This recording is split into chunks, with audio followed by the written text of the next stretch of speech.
Best varicose wines చికిత్సనే పొందండి. నొప్పి లేని చికిత్స కోసం సంప్రదించండి ఎబిస్ హాస్పిటల్. నమస్కారం, మీరు చూస్తున్న సుమన్ టీవీ. నేను మీ కీర్తి. నాతో పాటు ప్రముఖ ఆస్ట్రాలజర్ బ్రహ్మశ్రీ నందిబట్ల శ్రీహరి శర్మ గురువు గారు ఉన్నారు. నమస్తే గురుగారు. వాగర్థావివ సంపృక్తౌ వాగర్థ ప్రతిపత్తయే జగతః పితరౌ వందే పార్వతీ పరమేశ్వరౌ. ఆదిత్యాయ చ సోమాయ మంగళాయ బుధాయ చ గురుశుక్ర శనిభ్యశ్చ రాహవే కేతవే నమః. శృంగేరి జగద్గురు పీఠాధిపతులకి, కంచి పీఠాధిపతులకి నమస్కారములు తెలియచేసుకుంటూ కార్యక్రమాన్ని ప్రారంభిద్దాం. గురుగారు, నవంబర్ 18 చాలా చాలా ముఖ్యమైన రోజు. ఈ రోజుని మానవాళికి తప్పనిసరిగా సద్వినియోగం చేసుకోవాలి అంటున్నారు. ఏంటి గురుగారు ఈ రోజుకున్న ప్రత్యేకత? నవంబర్ 18వ తారీఖు రోజున మంగళవారం అయింది, చతుర్దశి తిథి అయింది, స్వాతి నక్షత్రం ఉంది. చాలా విశేషమైనటువంటి రోజమ్మ. అంటే ఒక్కొక్కసారి చెప్తూ ఉంటుంటే, ఈ కార్తీక మాసంలో ఉన్న వీడియోలు గురించి చెప్తుంటుంటే ఏ రోజుకి ఆ రోజు ప్రత్యేకం, విశేషమైన రోజు అంటూ అసలు లేనే లేదు. కార్తీక మాసంలో ప్రతి రోజుకి ఏదో ఒక విశిష్టత ఉంది. శివకేశవులకు సంబంధించిన మాసం కాబట్టి ఈ రోజున ప్రధానంగా మనము చెప్పుకున్నట్లయితే కుజుడు, భూమి పుత్రుడు కుజుడు ఈ రోజున ఉద్భవించాడు. అంటే ఉద్భవించడము అంటే అతని కోరిక, అతని యొక్క సంకల్పం మంగళవారము అనేటువంటి రోజు ఈ రోజున ఏర్పడింది. దీనికల గాథ కూడా ఉందమ్మా. భూమిపిత్రుడైనటువంటి కుజుడు అనగా ఉద్భవించినటువంటి కారణం చేత అగ్నిపుత్రుడుగా చెప్పబడి ఉంది. ఈ అగ్ని నుంచి అంటే మనకు పురాణాల ప్రకారం చూసుకున్నట్లయితే భరద్వాజ మహాముని తపస్సు చేసుకుంటూ ఉండగా ఒక అందమైనటువంటి స్త్రీ అంటే అప్సరసని చూసిన తర్వాత మోహావేశము చేత వీర్యపతనం జరిగింది, భూమి మీద పడింది.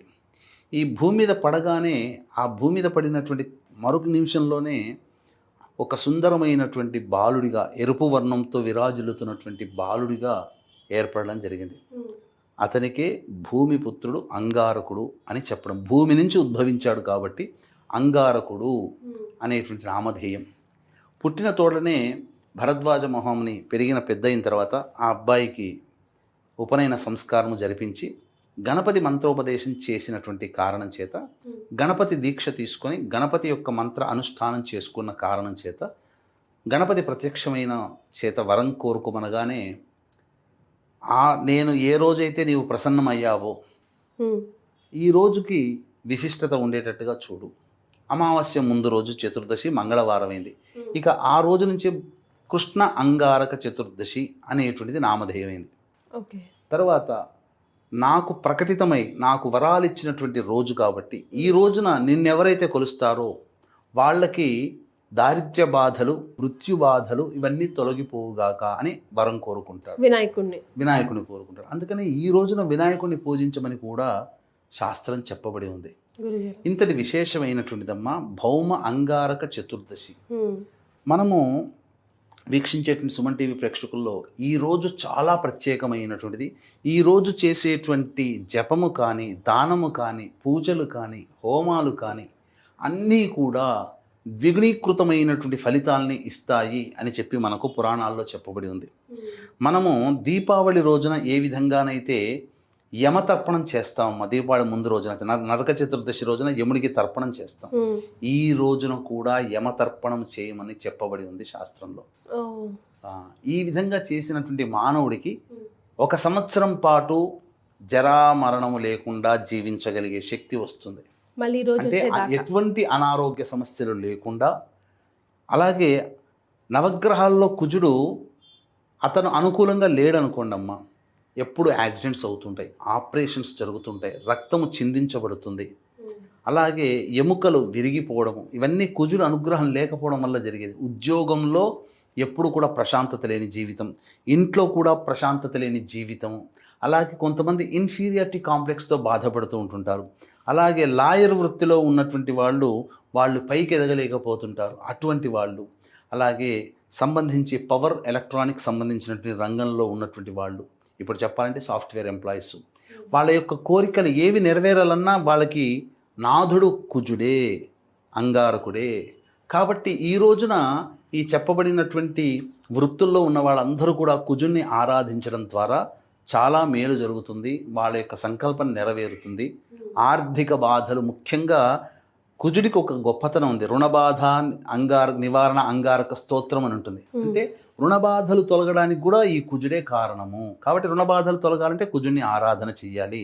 ప్రత్యేకించి అనేక విలక్షణమైనటువంటి మేలు కలయిక ఈ యొక్క 18వ తారీఖు రోజున వచ్చే కృష్ణ అంగారక చతుర్దశి. ఈ రోజున ఏ విధమైనటువంటి నియమాలు, యమతర్పణం ఎలా చేయాలి, అలాగే కుజుడిని ఏ విధంగా ఆరాధన చెయ్యాలి, విశేషించి ఈ రోజున చేయవలసినటువంటి దేవతా ఆరాధనలు 2 ఉన్నాయి, ఇవి ఏం చేయాలి అనేటువంటి విషయాలన్నీ కూడా తెలియచేయవచ్చు. ముఖ్యంగా దీప ఆరాధన ఏ విధంగా చేయాలి అనేటువంటిది కూడా ఈ యొక్క రోజున చెప్పబడి ఉన్నటువంటిది శాస్త్రం.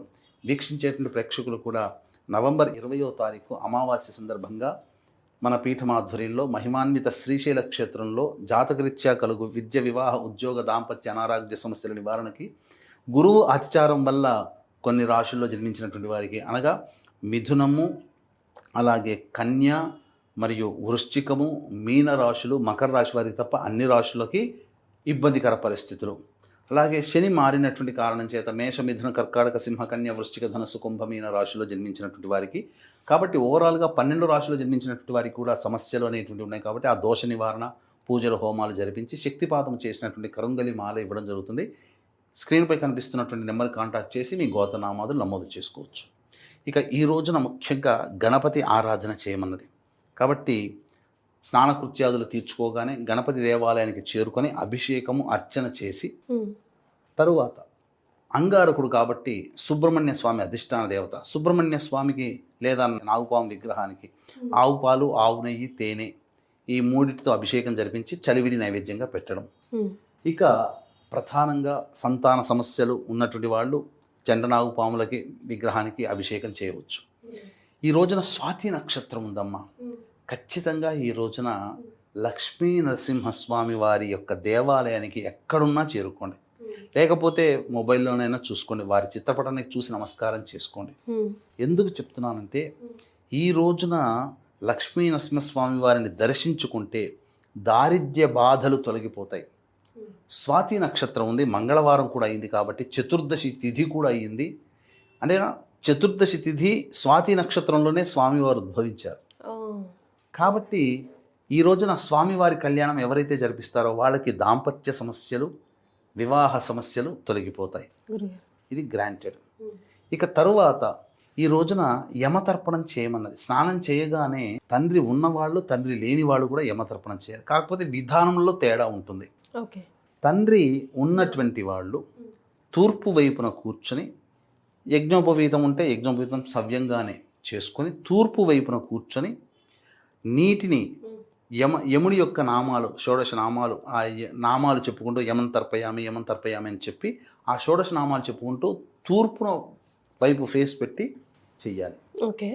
తండ్రి లేని వాళ్ళు ఉపనయనం సంస్కారం అయితే దక్షిణం వైపు ఫేస్ పెట్టి ప్రాచీనావీతిగా, అంటే మనం రెగ్యులర్గా ఎడమ నుంచి కుడికి వేసుకుంటాం యజ్ఞోపవీతం, అప్పుడు కుడి నుంచి ఎడమకి యజ్ఞోపవీతం వేసి నువ్వులు వేసుకొని చేతిలో, అప్పుడు అరచేతిలో నువ్వులు వేసుకొని నీరు వేసుకొని యముడి నామాలు చెప్పుకుంటూ తర్పయామని ఈ యొక్క బొటన వేలు గుండా వదలాలమ్మ.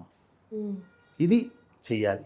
ఈ చేసినట్లయితే యముడి యొక్క అనుగ్రహం కలిగి ఈ రోజున ప్రత్యేకంగా యముడి ఇచ్చినటువంటి వరం ఏంటంటే మళ్ళీ తిరిగి వచ్చే కృష్ణాంగారక చతుర్దశి, కార్తీక మాస అమావాస్య ముందు వచ్చేంత వరకు కూడా ఎటువంటి రోగ భయాలు, అపమృత్యు భయాలు, మృత్యు భయాలు ఉండవు అని చెప్పబడింది. ఈ రోజుల్లో మనందరికి ఇదే కావాలి. ఇప్పుడు ఎందుకంటే కావాల్సింది కూడా ఆరోగ్యమే కదమ్మా. ఈ విధంగా చెప్పబడినటువంటిది చెయ్యాలి. ఈ రోజున కూడా కార్తీక మాసంలో ఇక మేము దానాలు చేయలేదు అనుకున్నటువంటి వాళ్ళు ఈ రోజున లింగదానము, ఉసిరికా దానము, సాలగ్రామ దానము, మార్కండేయ పురాణ దానము, దీపదానము ఇవన్నీ కూడా చేయొచ్చు. దేవాలయంలోకి వెళ్ళి దీపాలు పెట్టవచ్చు. ఇంతటి విశిష్టమైనటువంటిది. ముఖ్యంగా ఈ రోజున కాలభైరవుడికి అభిషేకము, ఆవ నూనెతో అభిషేకం చేసిన, ఈశ్వరుడికి నువ్వుల నూనెతో అభిషేకం చేసిన సమస్త కర్మదోషాలు తొలగిపోతాయి. ముఖ్యంగా వీలైతే ఈ రోజున నువ్వులు, నల్ల నువ్వులు దానం చేసే బ్రాహ్మడికి దానం చేయండి అమ్మా. నల్ల నువ్వులు దానం చేయాలి. సమస్త కర్మదోషాలు తొలగిపోతాయి. అసలు విశేషముగా ఈ యొక్క నువ్వుల దానం చేసినటువంటి వాళ్ళకి శరీరంలో చాలా మార్పులు వస్తాయమ్మా. శని ఆయుక్కారకుడు, ఆయుష్ పెరుగుతుంది. ఈ రోజున చేయమనేది శాస్త్రం. స్వాతి నక్షత్రం చాలా గొప్పదమ్మా. ఇంతకంటే మంచి రోజు అంటూ రాదు. కార్తీక మాసంలో ఇన్ని విధాలుగా కలగలిగినటువంటి రోజు ఈ రోజు అని చెప్పవచ్చు. అందరూ పాటించండి. కార్తీక మాసం చివరిలోకి వచ్చాము. దీపదానము, దీప ప్రజ్వలనం, ఇక దేవాలయానికి చేరుకొని దైవానికి మన యొక్క సంకల్పం విన్నవించుకునే రోజు. ఈ విధంగా ఎవరైతే చేస్తారో అచిరకాలంలో సంక్రాంతి లోపల మీ యొక్క సంకల్పం ఆ పరమేశ్వరుడి దగ్గరుండి చేయిస్తాడని చెప్పడంలో ఏమాత్రం సందేహం లేదు. అంతకుమించి ఈ రోజున మాస శివరాత్రి కూడా, మంగళవారం కృష్ణాంగారక చతుర్దశి, మాస శివరాత్రి. ఇంతటి అద్భుతమైన రోజు మళ్ళీ మళ్ళీ రాదమ్మా. అందరూ పాటించండి, తరించండి. వీలైతే ఉపవాసం ఉండే ప్రయత్నం చేయండి.